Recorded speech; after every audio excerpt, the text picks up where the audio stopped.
Ողջույն սիրելի հեռուստադիտողներ, եթերում ազատ շփումն է։ Դե ինչ, այստեղ պետք է ասես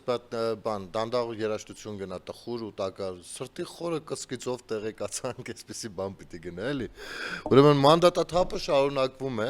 ինքնաբացակների նոր դիմումներ ուժեղ Հայաստանից։ Սամվել Կարապետյանի ուժեղ Հայաստանի եւս 3 պատգամավոր ինքնաբացարկի դիմում է գրել։ Այս մասին հայտում են կենտրոնական ընտրական հանձնաժողովից։ Ինքնաբացարկի դիմումներ են գրել եւ պատգամավորական մանդատներից հրաժարվել Լիլիա Շուշանյանը, Գոհար Մելոյանը եւ Ավետիս Առաքելյանը։ Եթե այս անունները ձեզ ինչ-որ բան ասում են, բայց այստեղ իհարկե չգիտեմ, բանին Ավետիս Առաքելյանին եւ Լիլիա Շուշանյանին շատ չանդրադառնամ, բայց այ Գոհար Մելոյանին չեմ կարող չանդրադառնալ, որովհետեւ նա երկրորդ համարն էր, երրորդ համարն էր այս ուժի ու բազմաթիվ հարցազրույցներ ա ունեցել, այսինքն մեդիատիրույթում բավականին աշխատանք ա տարել եւ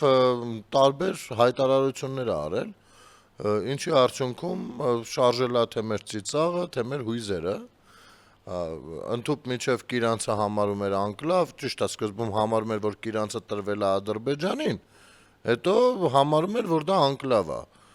ինքը լինելով իրավաբան, երևի թե անկլավ բառի տերմինոլոգիան չէր հասցրել լավ ուսումնասիրել, դե ինստիտուտում մի քիչ ուրիշ բաներ են սովորացնում, ուստեղ հարցեր է հիմա առաջանում, ես շատ էի սպասում, որ նա կլինի ազգային ժողովում, շատ ակտիվ էր, Նարեկն էլ կլինի ազգային ժողովում, մի խոսքով էլի սենց կգնան, կփորձեն իշխանության պորտը տեղը դնել, մի հատ էս ինչ է, բայց ոնց որ չէ, ոնց որ փախնում են, սա լավ նշան չի, հետաքրքիր չի լինելու փաստորեն, բա հայրենիքի փրկության հետ ոնց ենք վարվելու, այս վիճակից երկիրը ոնց ենք անելու, բա ինչ պիտի անենք, լավ, եկեք գիտեք ամեն դեպքում մի հատ կարդամ Գոհար Մելոյանի բանը, գրառումը, շատ սենց բոցաշունչ գրառում է միջայլոց, տեսեք ինչ են իրանք սպասարկում հանրությանը,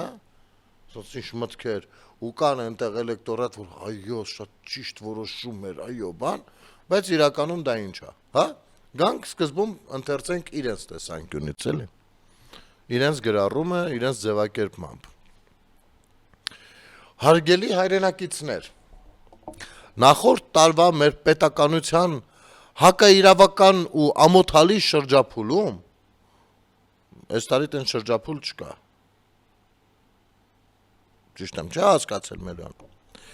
երբ քաղաքական իշխանությունն իրեն հակասահմանադրական միջամտություններ թույլ տվեց հայ առաքելական Սուրբ եկեղեցու նկատմամբ, մեր ձևով հասարակական շարժումը, այնուհետև ուժեղ Հայաստան կուսակցությունը, հայ մեծանուն բարերար Սամվել Կարապետյան, այդ դեպքում կալոր լայերով պետք է կարդաս, որ ավելի sense կոմունիստական շունչը բխի են։ Հայ մեծանուն բարերար Սամվել Կարապետյանի գլխավորությամբ մտան անհավասար քաղաքական պայքարի մեջ, դառնալով այն հուսիշողն ու շարժիչը, որի շնորհիվ չընկրկեցինք։ Քաջության ինչպեսի դրսևորում, ինքնազոհության բացարձակ օրինակ, ինչպես դες չենք գնահատել, ասել կուզի, որ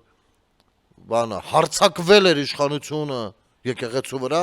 եւ Սամվել Կարապետյանը կալուգայից վազելով, ոտքով, եկավ հասավ Հայաստան, չնայած ոչ ինչ որ Դուբայից էր գալիս, ու ասեց դե որ տենց մենք էլ մեր ձևով կանենք, ու սկսեցին քաջաբար հերոսաբար պաշտպանել Կտրիչ Ներսիսյանին, եկեղեցին չէ, եկեղեցին պաշտպանելու խնդիր չունեն իրենք գործնական բաներ ունեն, էլի թե չէ։ Լինելով վերջին տարիների բոլոր ընդդիմադիր շարժումների ակտիվ աջակիցն ու մասնակիցը, բնականաբար, տիկին Մելոյան, ասում ենք, որ ձեզ տեսել ենք այս ուժի հետ աշխատելուց, այն ուժի հետ աշխատելուց, նեղվում եք։ Ասում եք ինչի եք մեզ ասոցացնում են ուժերի հետ։ Դուք երրորդ համարն եք բոլորի հետ աշխատել եք։ Վարդավանյանը երկրորդ համարնա բոլորի հետ աշխատել է։ Տո առաջի համարի հերը վաբշե եղել է Սերժի աշխատակազմի ղեկավարը։ Ասոցիացնում եք, ասում մեզ մի ասում, մենք գիտեք եկել ենք, սկզբում գիտեք որպես ինչ եք գալիս իմիջայլոց, հիշեցնեմ ձեզ, դուք գալիս եք, բան, ազգային միասնության գաղափարախոսությամբ։ Չգիտեմ, ազգային միասնության դոկտրին, ասենք որն է, էլի ասենք ինչի մասին է խոսքը ստեղ։ Բոլոր կուսակցությունները փակում ենք, մնում է մեկ կուսակցություն, ինչը։ Միասնության խնդիր չկա։ Ինչքան մարդը ապրում, այդքան գաղափարներ կան, ընդամենը պետք է հարգել դա։ Այսինքն ինչ բոլորը մի ձև պիտի մտածես, կոմունիստական կուսակցությունն է։ Նու կոմունիստական կուսակցություն էլ չէ, ոնց ասեմ, սա բռնապետական երկիր է։ Ինչ է սա, բոլորը մի ձև պիտի մտածեն, մազերը մի ձև կտրեն, նույն շորերով հագնեն, ու մի հատ էլ նկարենք այն հայտնի ֆիլմը, որտեղ որ մարդը իր տոնը խառնում է ուրիշի տան հետ, բայց չի հասկանում, որ ուրիշի տան մեջ է, որովհետև բոլորը նույնն են։ Ընդամենը պետք է սովորել հարգել դիմացինի այլ կարծիքը, վերջս կամ բան։ Եվ ձևակերպումներով փորձել իրար չվիրավորել։ Այս դեպքում եւս անմասն չէի կարող լինել ստանձնելով իմ բաժին անձնական ու քաղաքական պատասխանատվությունը։ Բայց այս ճանապարհն ինձ համար ունեցավ ճակատագրական բնույթ։ Երբևէ չլինելով որևէ կուսակցության կամ քաղաքական միավորի անդամ, ազգային բարերար Սամվել Կարապետյանի եւ Նարեկ Կարապետյանի հիմնադրած այս արժեքահեն ու հայրենասեր ընտանիք թիմի մասնիկը դառնալը կյանքիս լրջագույն պատասխանատու սկզբունքային որոշումներից մեկն էր։ Տիկին Մելոյան, ուղիղ ասեմ, ինձ թվում է, եթե այս մարդիկ հարուստ չլինեին, դու այդ ընտանիքի անդամը չէիր դառնա։ Կարճ կոնկրետ։ Հայաստանում այնքան արժեքահեն հայրենասեր ընտանիքներ կան Հայաստանում, փող չունեն, դուք իրենց հետ բացառվում եք կեսքայլ դնեք, դուք սրանց հետ եք, որովհետև փող ունեն, միլիարդատեր են, բարերարել չեն, փող լվանալու միջոց է իրենց առած բարերարությունը, հայրենասեր էլ չեն, առնվազն 4 տղա 4-ն էլ չեն ծառայել, փախել են ծառայությունից։ Այս Սամվել Կարապետյանն էլ ըստ հրապարակած փաստաթղթերի FSB-ի ցենտրալնի բանի ինֆորմացիոննի ցենտրի ներկայացուցիչը։ Всё։ Այս դժվարին ամիսներին մենք մղել ենք անձնուրաց ու նվիրյալ պայքար։ Ինչ հեշտ է, չէ, հերոսանալը հիմա։ Այնքան հեշտ է։ Նարեկն էր Կարապետյան, սենց անընդհատ փորձում իրանից հերոս կերտել։ Այ եթե հենց այդ կոմպլեքսներն են, որովհետև դուք գիտեք, որ դուք ինչ եք, ով եք։ Ու այդ կոմպլեքսներն են ձեզ խեղդում։ Դրա համար ուզում եք դուք Այդ նույն բանն է, ոնց որ Սերժը աղբորը պարգևատրում էր, էլի։ Ինձ համար մեծագույն պատիվ ու ձեռք բերում է ճանապարհ ընկնել բազմահազար հայրենասեր քաջ ու ուժեղ թիմակիցներիս հետ։ Վստահ եմ շատերը ձեզ կգտնեք այս տողերում։ Չէ, բայց ձևակերպումը լավն է։ Այս կարճ ժամանակահատվածում լինելով ընդամենը մի քանի ամսական քաղաքական ուժ, մենք արժանացանք 100 հազարավոր հայրենասեր ու գիտակից մեր հայրենակիցների վստահությանը, ինչը միաժամանակ մեծագույն պատասխանատվություն է։ Եվ սա այն պայմաններում, ոչինչ չէ, որ մինչև այսօր բանը հակակոռուպցիոնը ձայնագրություններ է հրապարակում։ Ոչինչ։ Եվ սա այն պայմաններում, երբ մեր առաջնորդ Սամվել Կարապետյանը նի մասնակցությունը նախընտրական քարոզությանը խոչընդոտեց, իսկ մեր ուժը քաղաքական հետապնդումների տիրախում էր։ Ուրեմն Գոհար նայ, ուրեմն ոչ թե Սամվել Կարապետյանի մասնակցությունը նախընտրական քարոզությանը խոչընդոտվեց,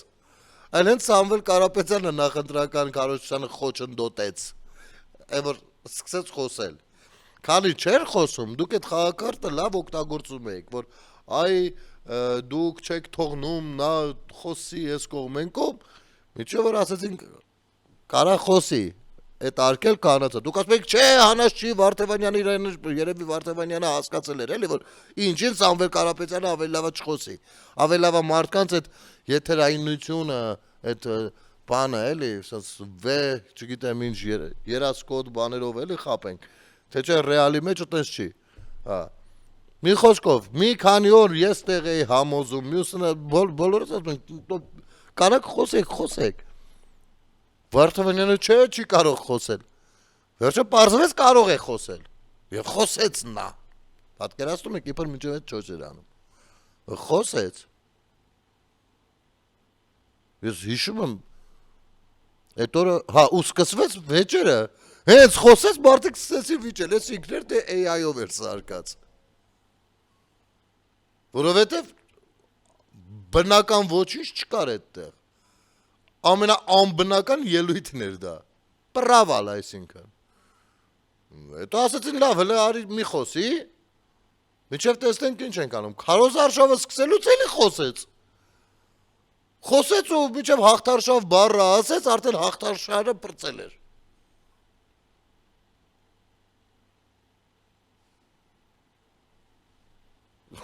Ես որ այս ծիծաղելի բաները մի արեք, էլի։ Բայց ձևակերպումը լավն է։ Եթե մեկը երկնքից ընկած լինի, ոչինչ տեսած չլինի, իրեն դուր կգա այս ձևակերպումները։ Մեկնարկում է խրթին, բայց արժեքահեն պայքարի նոր փուլը։ Բազմավեկտոր անելիքներով։ Ուժեղ Հայաստանը ծավալելու է թե խորհրդարանական, թե արտախորհրդարանական փոխ լրացնող գործունեություն։ Բայց ինքը թռնում է, էլի։ Երրորդ համարն է, ուժի։ Ասում ես էլա։ Բայց գիտեք իրականում խիա ինքը գնում։ Հեսա կասեմ, լավ, վերջում կասեմ։ Այսօր ինքնաբացարկի դիմում եմ ներկայացրել կենտրոնական ընտրական հանձնաժողով, հետագա քաղաքական հասարակական գործունեությունս կենտրոնացնելու եմ հետևյալ հիմնական ուղղությունների վրա։ Եկեք տեսնենք ես ինչ եմ մտածել։ Առաջին։ Ուժեղ Հայաստան կուսակցության ինստիտուցիոնալ կայացում այսօր մեր երկրին առավել քան երբևէ անհրաժեշտ են սկզբունքային քաղաքական ուժեր, որոնք առաջնորդվում են ոչ թե անձնական կամ խմբային շահերով, այլ պետական մտածողությամբ եւ ազգային պատասխանատվությամբ։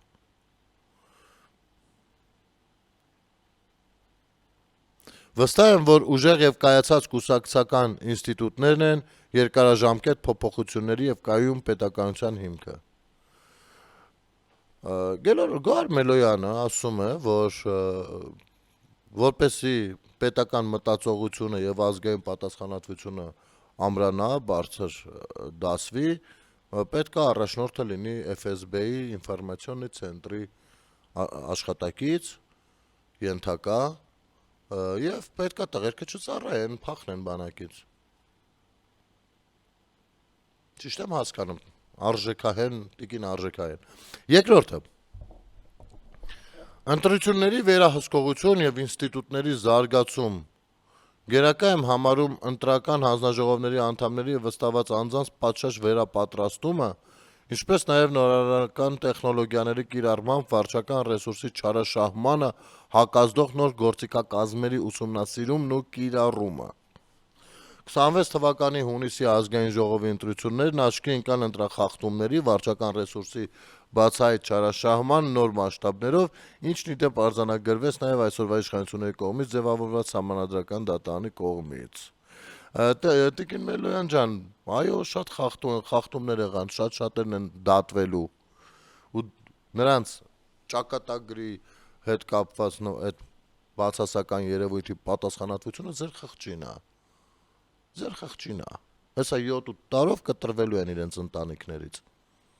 Սրա պատասխանատվությունը ձեր խղճին է։ Դուք եք դրթել։ Քաղաքական հետապնդման ենթարկվող անձանց օրինական շահերի պաշտպանություն եւ իրավական աջակցություն։ Ես ինչքան գիտեմ, Տիկին Մելոյան, դուք բան եք, իրավաբան եք։ Սենց տնեց իրավաբանական գործունեություն եք ծավալելու էլի։ Իսկն ժողովուրդ, չընկրկեք, ես թողնում եմ ձեզ եւ գնամ իմ գործին։ Էս է տալը շալակով։ Քաջություն ալու։ Վաղվանից գնում եմ գործի։ Շատ լավն է։ Մենք ունենք ապօրինաբար ազատազրկված գաղափարակից ու հայրենասեր հայերի ու թիմակիցների օրակարգ։ Օրինակ Լրտես Անդոն, բանը Ծառուկյան Գագոն, նավթավերաբշակման գործարանը վարի տված այդ ծրագիրը, փողերը լվացած բան։ Բացի այդ, ի տարբերություն քաղաքական բանտարկությունների դեմ մղվող պայքարի, հաճախ անտեսված են մնում քաղաքական հայացքների պատճառով աշխատանքից զրկված մեր հայրենակիցների իրավունքները։ Այսուհետ համահիմնադրածս GM լեգալ փաստաբանական գրասենյակի իրա բանն է, փաստաբանական գրասենյակն է գովազդում։ Գրասենյակի գործունեություն կծավալի նաև քաղաքական պատճառներով աշխատանքի զրկված անձանց իրավունքների պաշտպանության ուղղությամբ։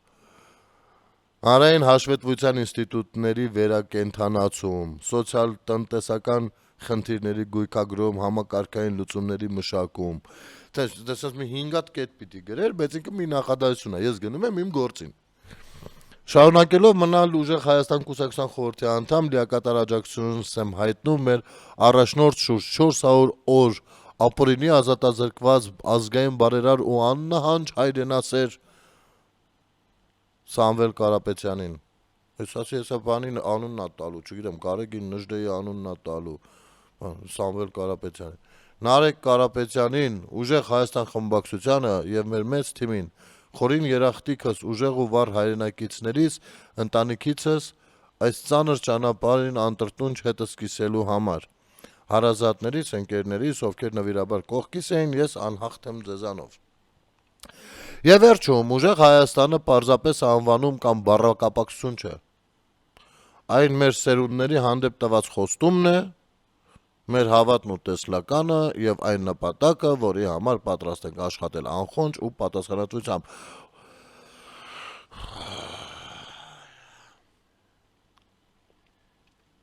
Տիկին Գարմելյան լավ էր ձևակերպած, եւս մեկ անգամ կրկնվեմ, բայց դուք պարզապես շատ լավ գիտակցելով, որ պատգամավորի աշխատավարձը ցածր է, այն գումարից, որը որ դուք կարող եք աշխատել ձերս իրավաբանական գրասենյակով ու փոխարենը չկրել հանրային հասարակական պատասխանատվություն, այլ պարզապես ձեր գործերով լինել, դուք փախնում եք ազգային ժողովից, որովհետև դուք հստակ գիտակցում եք, որ ազգային ժողովում հարցերի պետք է պատասխանեք ուղիղ, բոլորդ մի սենյակում եք լինելու եւ ուղիղ հարցերի պետք է պատասխանեք։ Ինչպես է իրանցը դառնում անկլավ, օրինակ։ Ոնց ասած ձեզ ինքը անկլավ։ Ուր են օրինակ 300,000 ադրբեջանցիները։ Օրինակ պետք է բերեք ծրագիր, թե ինչպես 300,000 աշխատատեղ բացել։ Ինչպիսի օրենքներ են պետք ընդունել, որպեսզի 300,000 աշխատանքի վայր ստեղծվի։ Եվ ավելի թիրախային, ասենք համայնքներում ինչեր կարելի անել, որ այդ ձեռնարկությունները լինեն, պիտի ցույց տայեք ներդրումների տեղը։ Մի խոսքով, այն ինչ որ ասել եք, պիտի գայեք ազգային ժողով, բերեք այդ խոստումը գործնական փուլ։ Բայց քանի որ դուք ինքներդ գիտեք, որ դա անիրականանալի բան է, այտենց ինչ կարողացել ասել եք ընդամենը ասած լինելու համար, եւ հիմա ստիպված եք ազգային ժողով գնալ, խելոք նստել ու կնոպկա սխմել, ընդ որում շատ ծանր պայմաններում, որովհետև քաղաքական պատասխանատվությունը այնուամենայնիվ կա, օրենսդրական առումով դուք իմ կարծիքով 0-ին մոտ ցուցանիշ եք դրսևորում ձեր գիտելիքներով, թեկուզ եւ իրավաբանական, ինձ լավ գիտեք, դուք ավարտել եք, բայց այդ միջավայրում դուք շատ ցածր վատորակ իրավաբան եք, իմ կարծիքով, տեսնելով, լսելով սահմանադրական դատարանում թեկուզ ձեր ներկայացրածը եւ թեկուզ ես գրառումն ու ձեր քաղաքական ընթացքը, դուք պարզապես փախնում եք, այդ աշխատավարձն էլ ձեր սրտով չի։ Բայց այդ աշխատավարձից փախնելով, որովհետև ձեր սրտով չի համարում եք ցածր, ինչ որ մի օր անպայման ձեր էջում տեսնելու ենք պարգևավճարների մասին ինչ որ գրառում։ Ես վստահ եմ դրանում։ Կարճ դադար մեր եթերում։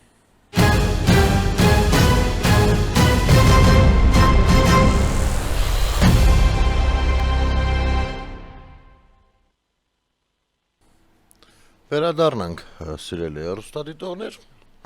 այսինքն եթե թարգմանենք այս գրառումը Գոհար Մելոյանի, ստացվում է ինչ որ ասացինք։ Ես չեմ կարող գնալ ազգային ժողով, ինձ կներեք, ես գնացի։ Բայց իմ գեղեցիկ շռայլ խոսքերը ասեմ, շռայլեմ բանը, գեղեցիկ խոսքեր շռայլեմ Սամվել Կարապետյանին ու Նարեկ Կարապետյանին ու ես գնամ իմ գործերով։ Վերջ։ Երրորդ համարն ասա, 195-րդ համարը չի, երրորդ համարը։ Մի քանի ամիս կյանքներս կերել են ենքան բան են խոսել։ Երկիրն իրենց էլեկտորատին էլի հիմա դիմեմ էլի այդ քաղաքացիներին, ովքեր իրենց ձեն են տվել, հարգելիներս, դուք սա նորմալ եք համարում, ձեզ համոզել են, որ երկիրը ինչ-որ մի վիճակում է, որտեղից պետք է հանել, երկիրը հանենք այս վիճակից, ասել եք, ձեզ չգիտեմ ինչ են համոզել, ասել եք, հա դե եկեք փրկենք, հանենք, գնում են, ազգային ժողովը այդտեն վայրն է, մանավանդ որ մենք պարլամենտական երկիր ենք, որտեղ որոշումներ են կայացնում հանուն պետականության, երկիրը ինչ-որ վիճակից հանելու։ Այս քանի որ իշխանություն չդարձան, թռան, տեսեք որ աթոռակռվի մասին էր, ամեն ինչ օգտագործելով ձեր չիմացությունը ձեր եւ մեր դեմ։ Ես վստահ եմ դուք սա շատ լավ գիտակցում եք ու 31-ի ընտրություններին ինչ որ մեկի ասելով հնարավոր է էլի նույն ձևով գնաք։ Հա, վատ վիճակում ենք, պետքա փրկել, պետքա հանել, փրկում են։ Որերորդն է։ Օրինակ Ռոբերտ Քոչարյանի մանդատը չվերցրեց։ Չէ, ես հասկանում եմ, որ Ռոբերտ Քոչարյանի դեպքում դա պանիժենի է, էլի, անգամ ինքը խոստովանեց, այնքան մարդը կապ չունենա պետության, պետական ինստիտուտների ու կառավարման ու քաղաքականության հետ առհասարակ, որ անի քարոզարշավի ժամանակ սենց արտահայտություն։ Ասում է դե ես նախագահ եմ եղել, ոնց որ վարչապետ լինել է հիմա մի քիչ իմ հակով չի, էլի։ Տեղյակ չի, որ մենք արդեն պարլամենտական երկիր ենք, ու նախագահը ինքը ունես մի քիչ այլ բան է, էլի, երկրի ղեկավարը վարչապետն է, այն ժամանակ նախագահն էր, հիմա վարչապետն է, տենց է։ Ու տենց ուսած իբր հումոր է անում։ Եթե այս մարդը մինչև մի հետ չի հասկացել դրանց, ասենք տեղյակ չի եղել, էլի, ինչ է արվում, ինչ չի արվում, ինչ է արվել, չի արտահայտվել դրա մասին, ու եկել է կարծում է, որ նախագահ լինելը ամեն դեպքում ավելի բանը, վարչապետը մի քիչ ցածր պաշտոն է, ինչի համեմատա ցածր պաշտոն։ Հիմա բնական էր, որ ազգային ժողովը մանդատը էլի չի վերցնելու։ Վերցնի ինչ անի այդ մարդը։ Վերցնի պիտի իր բիզնեսներով չզբաղվի, իր գործը սաղ միլիարդ պիտի սաղ թողնի։ Ինչ երկիր, ինչ հայրենիք։ Հայրենիքը իրանց համար իրանց փողերով է հայրենիք, թե չէ առանց այդ փողերի ինչ հայրենիք։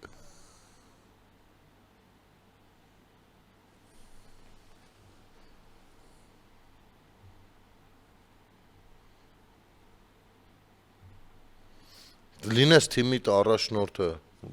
ամոթ է, էլի։ Չնայած ինչից ենք խոսում, երեք այդ լուրերն էին նայում, այդ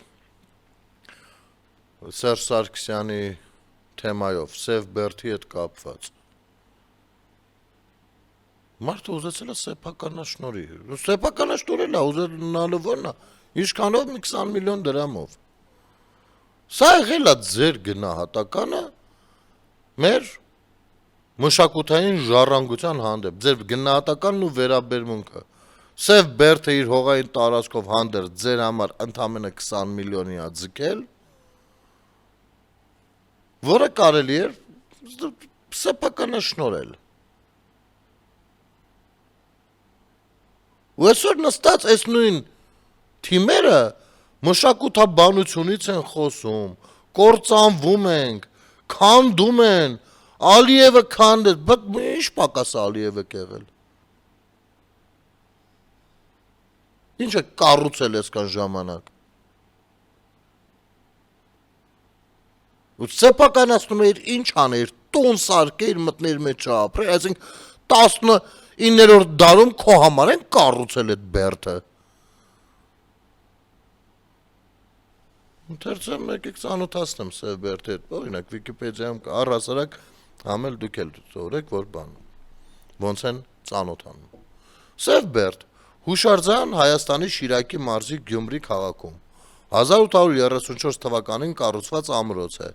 Անիի ստորգետնյա կառույցների նման Սև բերդի համար էլ ստորգետնյա ուղիներ են կառուցվել եւ բերդից ճանապարհներ են եղել դեպի ներկայիս Մայր Հայաստան հուշարձանը եւ Կարմիր բերդը։ Ընդգրկված է Գյումրիի պատմության եւ մշակույթի անշարժ հուշարձանների ցանկում։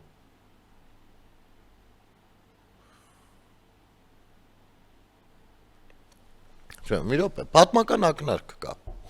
Բերդի կառուցման անհրաժեշտությունը ծագել է ռուս-պարսկական երկրորդ պատերազմի ավարտից հետո։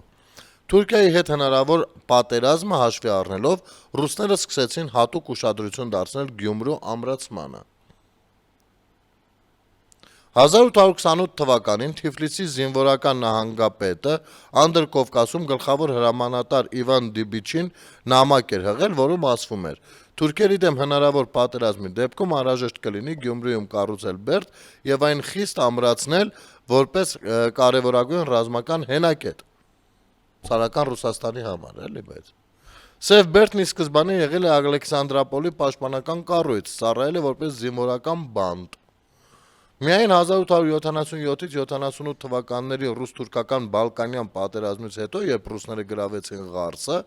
Ղարսի բերդը դարձավ առաջնակարգ պաշտպանական բերդ, իսկ Ալեքսանդրապոլի բերդը դարձավ հրետանու պահեստարան։ Բայց բացի հիմնական բերդից կառուցվում է նաև առանձնացված պաշտպանական կառույցներ, հիմնական կառույցից հետո նախամատույցների վրա, որպեսզի թշնամու առաջին հարձակումը կարողանան կասեցնել։ Պեղումների արդյունքում պարզվել է, որ այն քաղաքի ամենահին բնակելի հատվածն է։ Առաջին ուսումնասիրություններն այնտեղ կատարվել են 19-րդ դարի երկրորդ կեսին, մոտ 1875 թվականին։ Հետագայում 1900 թվականին Սև Ղուլի տակ պեղումներ է կատարել գերմանացի հնագետ Գեոսները, 1907-1908 թվականներին Խառատյանցը։ Պեղումներ իրականացրել է նաև Կումայրի արգելոց-թանգարանի արշավախումբը։ Պեղումների արդյունքում գտնվել են մի փոքր բնակավայր սրբատեղիով, փոքր արձան, ցլիկ, անտիկ ժամանակաշրջանի դամբարանադաշտ։ Ամբողջ հարթավայրը սկսած աշտարակից մինչև ամրոցի վերջ հոյակապ հնագիտական հուշարձան է, հիմնականում դամբարանադաշտ։ Բակի ներսում պեղվել է Քրիստոսից առաջ 8-6-րդ դարերի թվագրության դամբարաններ։ Բերդի տարածքում սկսած բրոնզեդարյան ժամանակաշրջանից մինչև երկաթի դարաշրջան մշակութային ժառանգություն կա։ Այս պատմական հուշարձանը վերջին ժամանակներում նաև սեփականաշնորհվել է։ Դες արդեն Վիկիպեդիան է մեզ ասում։ Ժամանակին ռուսները բերդը հանձնել էին Հայաստանի պաշտպանության նախարարությանը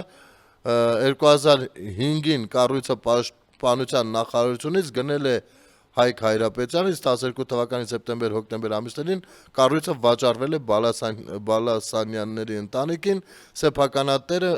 Միակ Բալասանյանն է, նպատակը Բերդը տուրիզմի կենտրոն դարձնել։ Ու այս 2005-ի այս որոշումը պետք է ապօրինի ճանաչվի։ Իրանով է արել, էլի։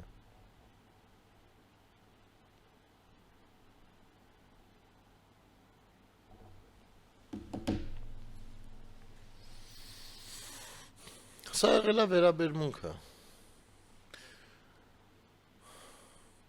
Սա ինչ է դեռ Գարմելոյանի այս բոցաշունչ գրառումը, որ ընթերցում ենք եկեղեցիների պաշտպան հայ առաքելական սուրբ եկեղեցու պաշտպանության համար։ Հայաստանում գիտեք քանի հազարատ եկեղեցի կա, որոնք որ վերանալու են շուտով։ խոնարհված եկեղեցիներ կան մշակութային իրենցից հարստություն ներկայացնող, բայց քանի որ դեպի այդ վայրեր տուրիստական հոսքը քիչ է, կտրիչին ինչին է պետք այդտեղ փող դնել կամ նույն բարերարներին հուշել, որ եթե ուզում են գումար ծախսել եկեղեցաշինության վրա, գոնե դրանք վերականգնեն։ Այն ավելի հեշտ կարելի է փող առնել, եթե զրոյից են եկեղեցի կառուցում։ Չէ՞։ Ասենք վերակառուցելու վրա, օրինակ, միլիոն, զրոյից կառուցելուց 2 միլիոն, բնականա մարդը նախընտրել է 2 միլիոնը, օրինակ, X թիվ եմ ասում սա։ Իսկ դա մեր մշակութային ժառանգությունն է, որի մի մասը ճիշտ է մշակութային բանը ԿԳՄՍ նախարարության ենթակայության տակ է, բայց մյուս մասը Հայաստանից առաքելական եկեղեցու ենթակայության տակ է։ Եվ ըստ էության Նիկոլ Փաշինյանը կառավարության նիստին հենց սա նկատի ուներ, որ ասում էր չուլանացվել են մեր եկեղեցին, նաև սա վերանում են։ Իսկ կաթողիկոս կոչվածը փոխանակ այդ ամեն ինչը պահպանելու քայլեր ձեռնարկի, հակառակը թողնում է դրանք ու ասում են նոր եկեղեցիներ են կառուցում։ Այսքան փող եւ կներվեն ձեր բոլոր մեղքերը։ Արդյունքում 4-րդ, 5-րդ, 6-րդ, 7-րդ, 8-րդ դարերի եկեղեցիներ քանդ ու քարապ վիճակում են եւ փառք ու պատիվ էլի այս առումով կառավարությունը, որը որ լրջագույն ծրագրեր է ձեռնարկել, առնվազն իմ իմացածները, որոնք որ ես իմ աչքով եմ տեսել, ինչ էին ու ինչ են դառնում կամ արդեն դարձել, ես չեմ կարող չասել շնորհակալություն կամ չգովել, որ լավ աշխատանք են արել, չեմ կարող։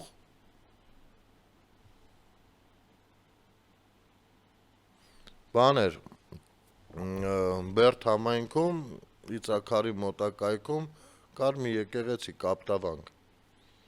դրախտավայր միար, ու ես երբ որ այցելել եմ այնտեղ, լուսաբանել եմ անգամ, նկարել եմ ընդեղից, լավ ոնց կարելի է այս հարստությունը իր աշխարհագրական դիրքով սկսած վերջացրած եկեղեցով ու իր պատմությամբ, ոնց կարելի է թույլ տալ սա վարի գնա, եթե այս ամեն ինչը ստեղ կարա ապահովի հենց տուրիստական հոսք, առնվազն, կամ գոնե մարդիկ այցելեն ու զուգահեռաբար կարող են շատ լավ ժամանց անցկացնել այդ անտառային ու բացատային հատվածում, այնտեղ կարող էին գյուղացիները, չգիտեմ, որոշ ձեռնարկներով հանդես գալ, կվադրացիկլետներ կլինեն, չգիտեմ, ձիեր կլինեն, որով կարողանան մտնել անտառով անցնել կապտավանք, այսինքն կարող է կյանքը այդտեղ ակտիվացնել, ոնց կարելի է թույլ տալ, գնում նայում ես քանդրտած իրար վրա, ասես լցրած այդ քարերը, հիմա գնում ես, հիանալի գործ են անում, հիանալի, ու ես վստահ եմ, որ այո, իմ այդ եթերը նույնպես ազդած կլինի դրա վրա։ Ու նման ահագին վայրեր կան, կամ նույն վայքում մի հիանալի եկեղեցի կա, որի մասին մոռացել էին բոլորը, ոչ միտեղ ոչ ոք չէր խոսում։ Այդ, եթե չեմ սխալվում, Սերսի, այդ Նոր Ազնաբերդի, այդ կողմերի վրա։ Սկսեցինք խոսել, որ այդ հրաշալի կառույց է դա։ Ոնց որ հիմա սկսել են օրինակ երիտասարդներ, կածանային տուրիզմը չէ զարգանում զուգահեռ, մեր երիտասարդները ձեռքի հետ էլ այցելել։ Չգիտեր Կտրիշ Ներսիսյան էս ամեն ինչի տեղ։ Պարզվում է մենք էլի ունենք բանը հենց ժայռակերտ կառույց, բացի Գեղարդը։ Չգիտեր, գիտեր։ Փող չի հելնում այդտեղից, ինչ գործ ունի դրա հետ։ Եվ այս ընթացքում որևիցե բարերար, կոնկրետ Սամվել Կարապետյանի դեմքով ում ներկայացնում են այդպես, իսկ ես նրան այդպես չեմ ընկալում, ինչ-որ մեկին լավություն անել չի նշանակում բարերար,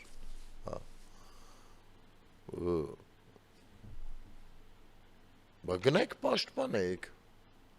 Դուք չեք գնացել պաշտպանելու, որովհետև այդ պարագայում տրամաբանությունը այնպիսին էր, որ եթե պաշտպանեք, պիտի պաշտպանեիք Կտրիչ Ներսիսյանից, գործակալ Կարոյից։ Այ դրա համար չեք գնացել պաշտպանելու։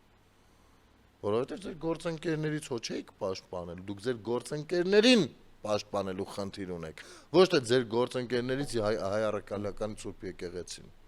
Ստեղ է խնդիրը։ Եվ դուք բոլորդ միասին հարցակված եք։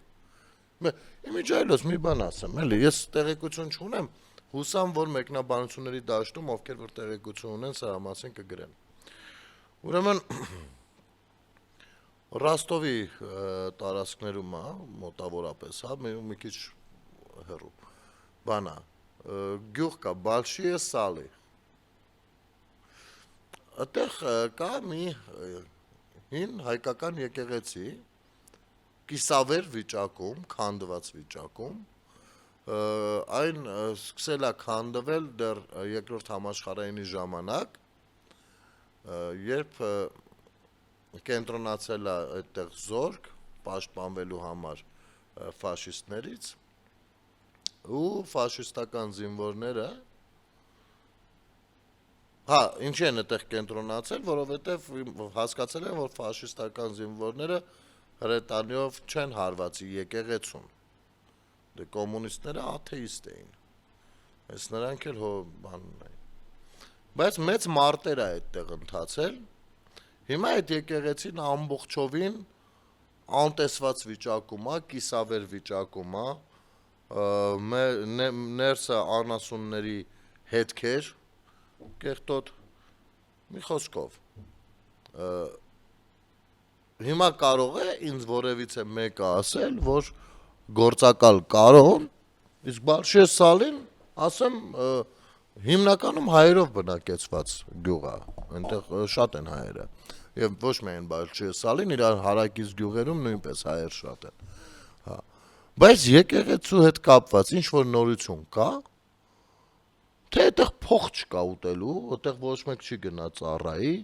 փող չեն կարա առնեն այդ մարդկանցից, դրա համար չի կառուցվում, որ ասում եմ, ձերը եկեղեցին չի, ոչ մի առաքելություն դուք չունեք այդ առումով, ձերը փողն է եւ որոշակի իշխանություն հաստատելը, չեք ուզում լսել։ Մարդ կա այդ կողմերից, որ կարա մեկնաբանությունների դաշտում նոր ինֆորմացիա ինձ հաղորդի։ Ես սա ինչ որ ասում եմ, մինչև 15-16 թվականը համենայն դեպս այդ վիճակում էր, ու ես որևիցե տեղ չեմ տեսել, որ դա լուսաբանվի կամ ինչ որ բան արվի կամ աշխատանք տարվի, չեմ տեսել։ Պիտի խնդրեմ, եթե մարդ կա տեղեկություն ունի, հայտնի։ Եվ կարծում եմ Տաշիր Սամոն եւ ռուսաստանյան բան FSB-ի մյուս հավատարիմները այս ուղղությամբ ինչ որ քայլեր կձեռնարկեն, նախ որովհետեւ բոլորը շատ լավ գիտենք Ռոստովի հերոսական ինքնապաշտպանության մեջ Մադոյանի դերն ու նշանակությունը, իմիջայլոց, եթե չեմ սխալվում, Ծագումով Աբարանցի, ով կազմակերպել էր, որն ասախ փախել էին ինքն էր մենակ կռվում, իսկ Ռոստովով ճեղքում եղել է, էլի, ֆաշիստների կողմից, մարդը ինչքան կարացել կռվել է, ու այդտեղ առհասարակ հայկական հետքը շատ ավելի խորն է գնում, ընդհուպ մինչև 17-18-րդ դար, եւ այդ եկեղեցու հետ կապված մի հատ իմանանք։ Թե քանի որ սա ազգայինն է ցուցադրում եւ հայերի ներկայության կարեւորությունը Ռուսաստանի համար, տենց բաները չեք ֆինանսավորում։ Դուք ֆինանսավորում եք միայն այն աշխատանքները, որտեղ որ հայերը որքանով են պարտական ռուսներին։ Այ ոնց փրկեց ռուսը մեզ։ Այ այն պատկերացնում եք, վերել են էլի հերթական անգամ առաջարկ էին ներկայացրել, որպեսզի Եկատերինայի արձանը դնեն Ռոստովում, Նախիջևան այդ 5 կենտրոնում։ Ինչի համար նա մեզ փրկել, ասես ինչու՞ մա փրկել, ապրել եք Ղրիմում, ձեզ հանել, բերել է այստեղ։ Տեղա հանելա ձեզ, չես կարողանում ընկալել, իսկապես չի ստացվում։ Այս մտքերը ոնց է էլի սերունդներով լցվել մեր ուղեղ։